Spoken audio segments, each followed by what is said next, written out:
जाति पाति कुल धारण राई, धनवल परिजन गुण चतुराई।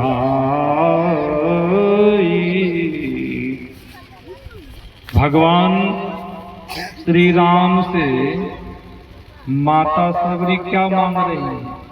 हे प्रभु, मैं आपकी स्तुति किस तरह करूं? मैं नीच जाति की भीलनी हूं। और भगवान श्री राम ने क्या कहा? कहो भामिनी, भामिनी कहा, कह रघुपति सुनो भामिनी बात।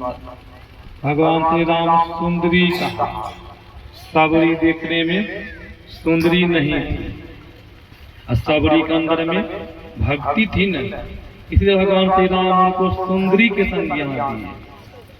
और भगवान श्री राम क्या कहा? मुझे भक्ति ही पसंद है।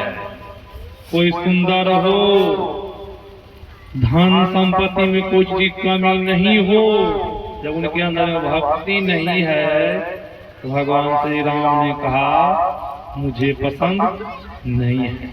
जाति पाति कुल धर्म बड़ाई, कोई उस जाति को हो, जब भजन नहीं करता हो तो भगवान को प्यारे नहीं हो सकता। तो भजन की विशेषता है न कि नहीं है। तो भक्ति हम आप किनकी भक्ति करेंगे? बहुत लोग देखते हैं भक्ति करते हैं, बहुत लोग वर के गाछी में पंखा झलते हैं, किन झलते हैं, धागा बांधते हैं, देखते हैं। बहुत लोग हम भी देखते हैं, जब सड़क पर गुजरते हैं न तो देखते हैं माताएं सब पंखा झेल रही है, धागा बांध रही है। ये भी तो भक्ति है न, भक्ति नहीं। बहुत लोग केला जड़ के नीचे में पूजा उपासना करते हैं, भक्ति करते हैं। बहुत लोग पत्थर को पूजते हैं, इन्हें पूज जल चढ़ाते हैं भगवान शिव के ऊपर। भगवान शिव ने कहा तीर्थे दाने यज्ञ जपे काष्ठे पसान के सदा, शिवम पश्यति मूढ़ात्मा शिवे देहे प्रतिष्ठते। भगवान शिव ने कहा, भगवान शिव ने कहा ऐसे मूर्ख आदमी तीर्थ में भगवान को खोजता है। कहाँ? तीर्थ में। यज्ञ करके कोई सोचता है यज्ञ कराते हैं भगवान को प्राप्त कर लेंगे। बहुत लोग जप में खोजते हैं कि भगवान मिल जाए। बहुत लोग काठ में लकड़ी में बहुत लोग खोजते हैं। बहुत लोग पसान में खोजते हैं। पसान का होता है पत्थर में खोजते हैं। क्या भगवान मिल जाए? उनको भगवान शिव कह रहे मूर्ख आत्मा। क्या है? मूर्ख आदमी है वह, जो पत्थर पसान में खोजते फिरता है, वह मूर्ख आत्मा है। देहे प्रतिष्ठते, देह में शिव विराजमान है, अपने अंदर में वो नहीं खोजता है। तो जनो हम आप पत्थर की पूजा करते हैं, गाछ वृक्ष की पूजा करते हैं, जल चढ़ाते हैं, किनकी भक्ति करने से परम कल्याण होगा? जरा विचार कीजिए। भगवान श्री जो कोई आप देख लीजिए, वर के वृक्ष के नीचे पंखा जलते हैं, धागा बांधते, उनसे क्या लाभ होता है? कोई आशीर्वाद मिला है? कहीं जब पति को पंखा झेलेंगे आशीर्वाद मिलेगा? नहीं मिलेगा। जो मैं पूछ रहा हूँ आशीर्वाद मिलेगा। किसी आदमी की सेवा करेंगे, सेवा का अर्थ होता है भक्ति। किसी आम आदमी की सेवा करेंगे, वो भी आशीर्वाद देंगे कि नहीं देंगे? पति परमेश्वर नमः, पति परमेश्वर है, ईश्वर है। पति बेचारा दुखी है, पंखा झेल रहे हैं, लाभ मिलेगा। सज्जनों ध्यान से सुनिए, आप वर के नीचा जो पंखा झेलते हैं, धागा बांधते हैं, उनसे क्या लाभ होता है? केला के जल में जो जल चढ़ाते हैं, उपासना करते हैं, पूजा करते हैं, उनसे क्या लाभ होता है? पत्थर में जो जल चढ़ाते हैं, उनसे क्या लाभ होता है? गुरु की भक्ति से क्या लाभ होता है? मैं इनका खुलासा कर रहा हूँ। और आप लोग जब ध्यान से सुनेंगे तब पता चलेगा। भगवान श्री कृष्ण ने गीता में कहा है देवताओं का व्रत करने वाले, समझ रहे हैं, व्रत जो करते हैं, एकादशी जो करते हैं, देवताओं का व्रत करने वाले देवताओं के पास, पितरों का व्रत करने वाले पितरों के पास, भिन्न भिन्न भूतों को पूजने वाले भिन्न भिन्न भूतों के पास, मेरा भजन करने वाले मेरे पास आते हैं। सज्जनों, भगवान श्री कृष्ण ने कहा देवताओं का व्रत करने वाले, बहुत लोग माता सब देवताओं का व्रत करते, माताएं सब देवताओं का व्रत करता रहा, कहीं शरीर छूट गया तो देवलोक की प्राप्ति होगी, पुनः देवलोक से आना पड़ता रहने के लिए नहीं मिलता है। फिर हम आप वृक्ष के जो पूजा करते हैं, वर के जो पूजा करते हैं, उनके लिए फिर कहा कहीं वर के पूजा करते रहे, पंखा झेलते रहे, शरीर छूट गया, वृक्ष योनि में जाना पड़ेगा। वृक्ष बनना किसी को पसंद है कि पसंद है? गाछी बनना पसंद है? कहेंगे नहीं पसंद है। वेद में कहा गया है देहावसान समय चित्ते यदि भावे तत्देव भवे जीव इत्येव जन्म कारणम। देह त्याग के समय में जीव जो जो भावनाएं करते वही जन्म का कारण होता है। मरने के समय में जो जो इच्छा करते वही जन्म का कारण बन जाता है। अब सब दिन पंखा झेलेंगे, मरने के समय क्या आ जाएगी? वही याद आएगी ना। कहीं वो आद आ गई तो हम आप कहाँ जाएंगे? वृक्ष योनि में चले जाएंगे। वृक्ष के पूजा करने से क्या लाभ हुआ? वृक्ष योनि में जाना पड़ा ना। सज्जनों, जो कोई वृक्ष की पूजा करते हैं, पंखा झेलते हैं, आज दिन से परित्याग कर दें, पंखा झेलने के लिए नहीं जाएंगे। ऐसा परिसंकल्प ले लें तो अपने घर में अपने पति के पूजा उपासना करेंगे, उन्हीं को पंखा झेलेंगे, उनसे लाभ होगा। फिर भगवान श्री कृष्ण ने कहा पितरों का व्रत करने वाले, पितरों समझ रहे हैं ना, बहुतों का पूर्वज मरता है, उनकी मूर्ति बना करके लोग अपने दरवाजा पर पूजा उपासना करते हैं, अगर दिखाते हैं ने, जल चढ़ाते हैं ने, क्या कहते हैं? मेरे पूर्वज है, बहुत गुण आत्मा थे, ऐसा लोग कहते हैं ने। सज्जनों, गांव समाज में किसी का पुत्र या पिता कोई भी मरता है गांव समाज में, तो लोग क्या लिखते हैं कार्ड पर?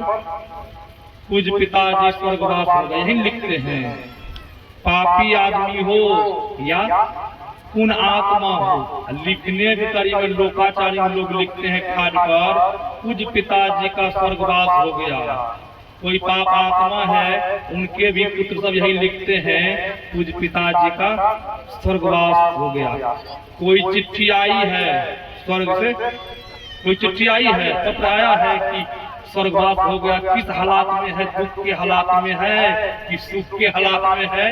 कोई चिट्ठी आज तक किसी को नहीं आई होगी, लिखने करी हम आप लिख देते हैं। वही कह रहे हैं अपने पितरों का व्रत करने वाले पितरों के पास जाते हैं।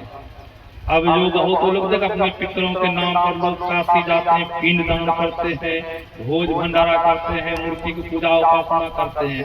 भगवान श्री कृष्ण कह रहे हैं पूजा उपासना करता रहा, कहीं शरीर का परित्याग हो गया, उनका पितर जहाँ गया होगा, कहीं स्वर्ग में गया होगा, उनको भी स्वर्ग में जाना पड़ेगा, कहीं नरक में चला गया होगा, उनको भी नरक में जाना पड़ेगा। नरक से कोई नहीं बचा सकता।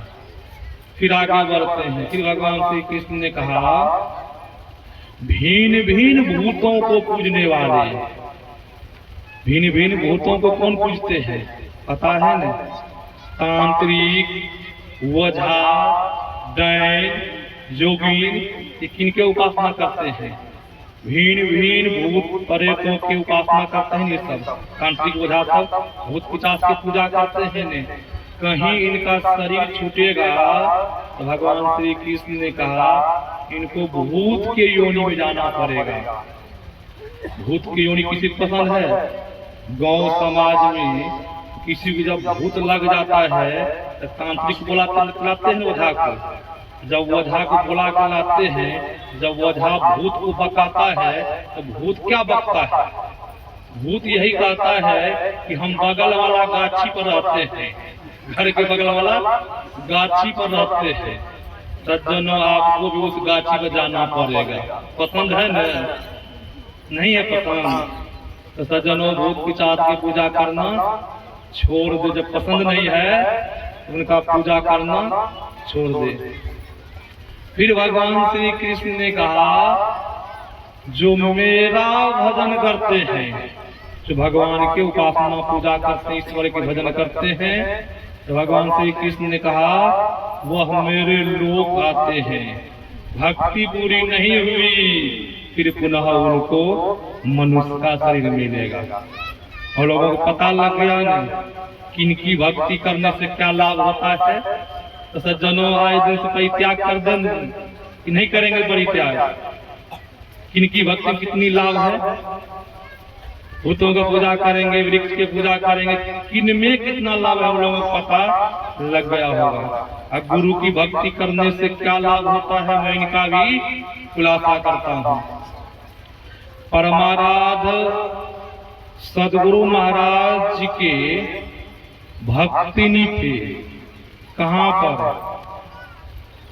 ये थे दुमका जिला की बात है।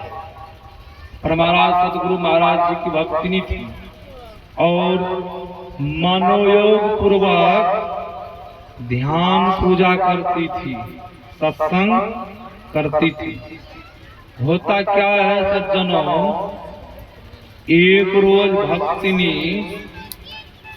सदगुरु महाराज जी के तस्वीर के पास शाम के वेला में, संध्या के वेला में आरती दिखा रही थी।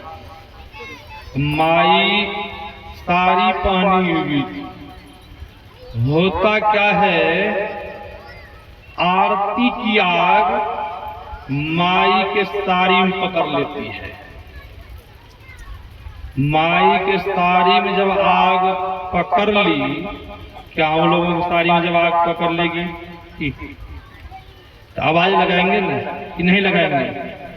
वो माई इतनी विश्वास, माई को इतनी श्रद्धा, इतना विश्वास, माई आवाज किसी को नहीं लगाई।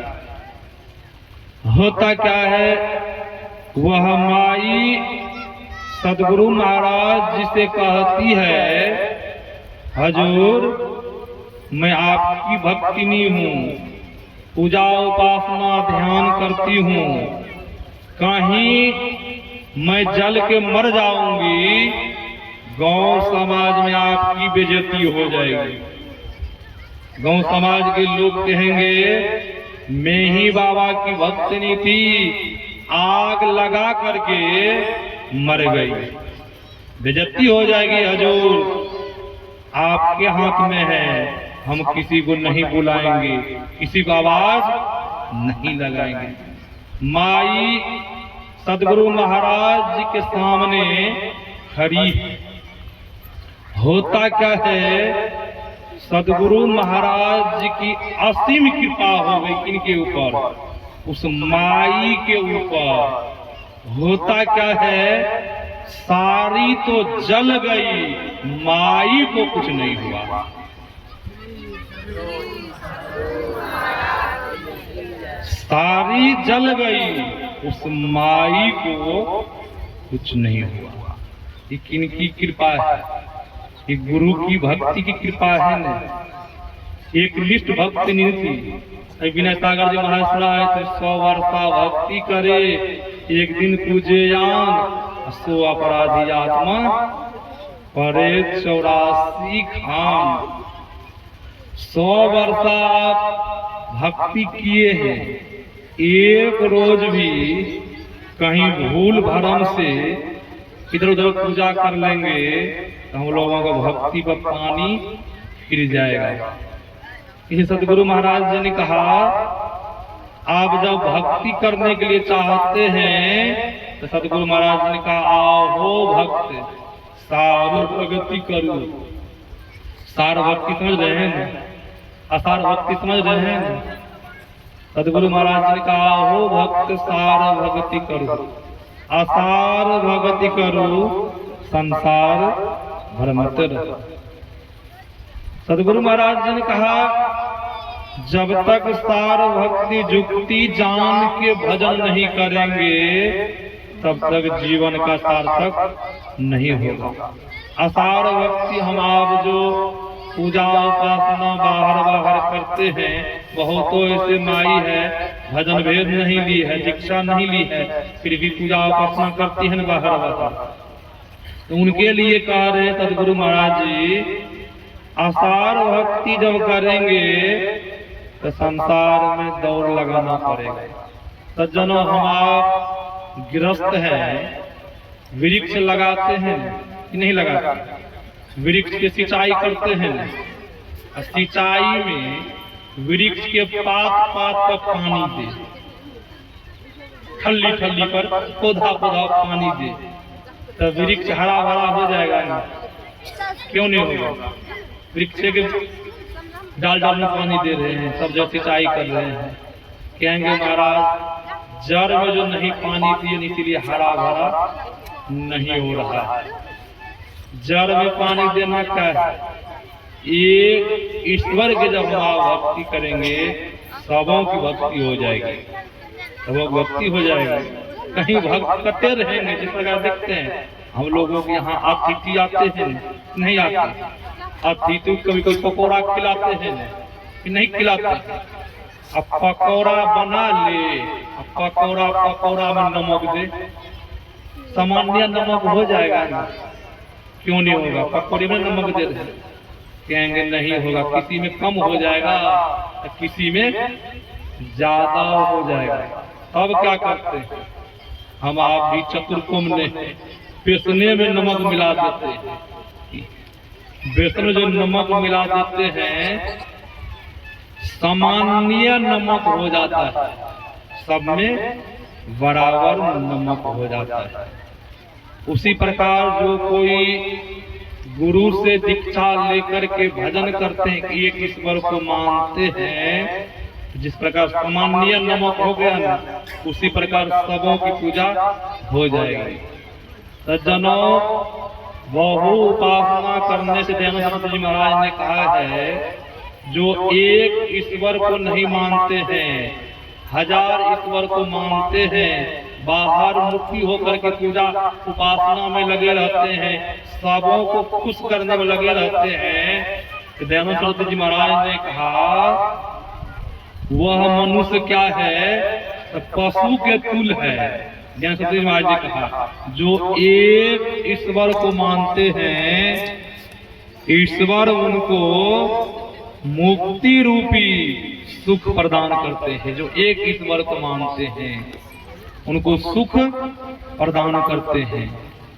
सज्जनों, हम लोग मनुष्य का शरीर मिला है, हम लोगों को भजन नहीं करेंगे तो कल्याण नहीं होगा। संत महापुरुष ऋषि इस संसार में चिताने के लिए आते हैं।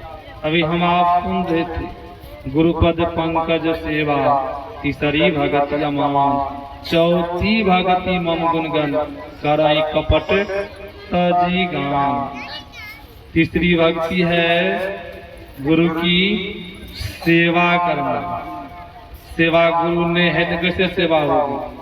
कहा, आज्ञाओं का जो पालन करते वही है सेवा। चौथी भक्ति है मम गुणगन, कराई कपट तजी गान। जो कपट को त्याग करके गुणगान करते हैं। हम आप स्तुति विनती करते हैं ना, स्तुति विनती में क्या मांग करते हैं? स्तुति का अर्थ होता है बड़ाई करना। हम आप ईश्वर की बड़ाई करते हैं, फिर उनसे मांगते हैं। क्या मांगते हैं? धन संपत्ति। हम आप मांगते हैं प्रेम भक्ति गुरु दीजिए, बिनवों कर जुड़ी। हम आप प्रेम भक्ति मांगते हैं। और हम आप गुरु महाराज जी से कहते हैं, गुरु महाराज जी हमें कुछ नहीं चाहिए, भक्ति दीजिए। जिनके जीवन में भक्ति आ गई उनके जीवन में सुख ही सुख होगा। फिर हम आप मंत्र का भी जप करते हैं। मंत्र के संबंध में सदगुरु महाराज जी ने कहा, हरदम रटो कबहू न हटो, तुझे छेड़ेगा न काल। मंत्र जप क्या है? पश्चिमी भक्ति है, वेद में प्रसिद्ध है पश्चिमी भक्ति।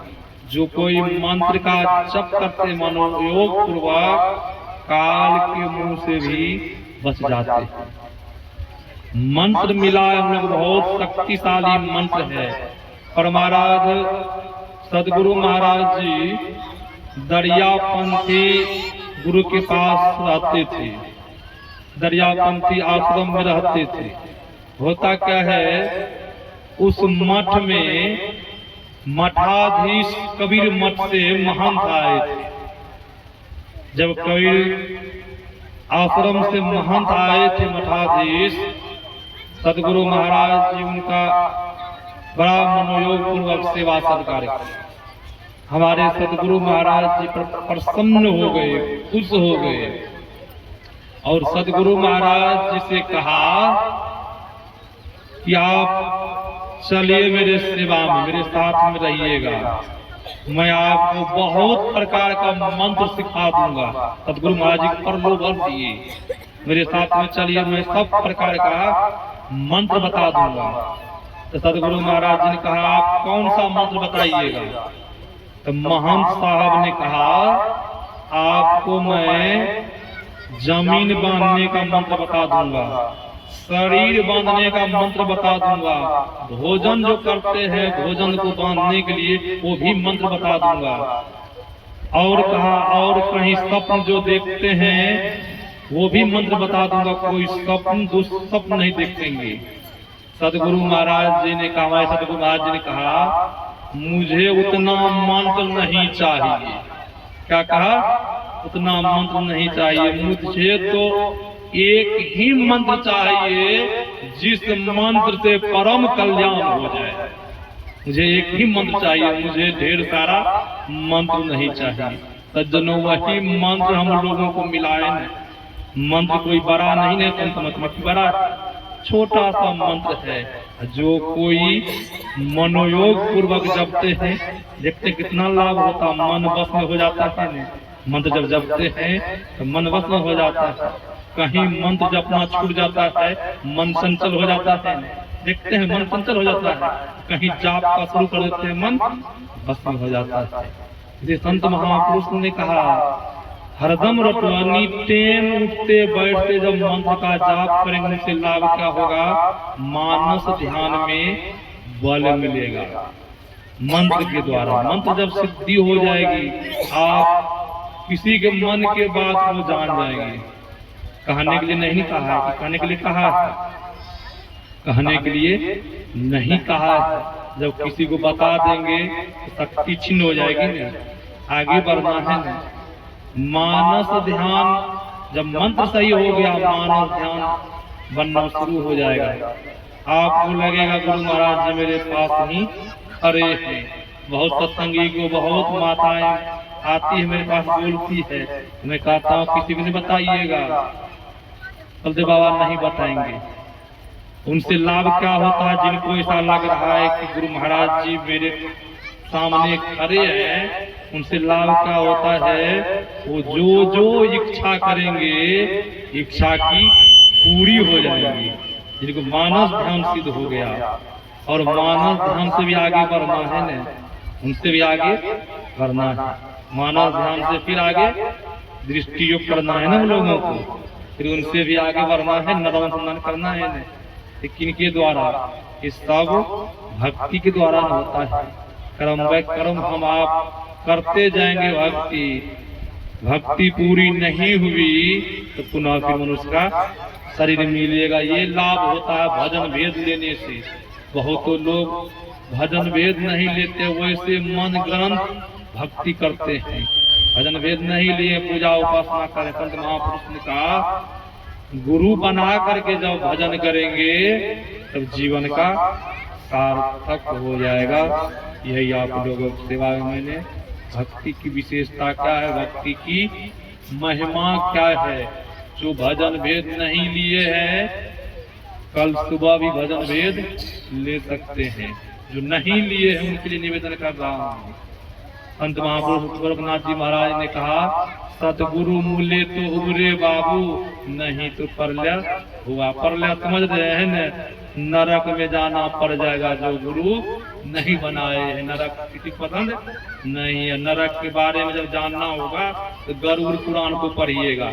गरुड़ पुराण में नरक का वर्णन दिया हुआ है। जब सही से पढ़ लेंगे तो हम लोगों को डर हो जाएगा पढ़ करके। दुष्टमय कर्म को जो करते हैं, झूठ बोलते हैं, चोरी करते हैं, व्यभिचार करते हैं, मीठ इत्यादि को खाते हैं, सब कुछ खाना पीना छोड़ देंगे। उनसे भी विस्तार रूप में है, मार्कंडेय पुराण को पढ़ के देखिए। पापमय कर्म जो हम आप करते हैं ये सबको छोड़ देंगे। जो गुरु नहीं बनाए हैं, भजन वेद लेकर के भजन कीजिए। यही लोग पढ़ लो तो वो बन जाएगा। यही आप लोगों की सेवा मैंने सुनाया। मैं अपनी वाणी कहीं पर विराम देता हूँ। कुछ बाबा से सुनिए। श्री सद्गुरु महाराज की जय।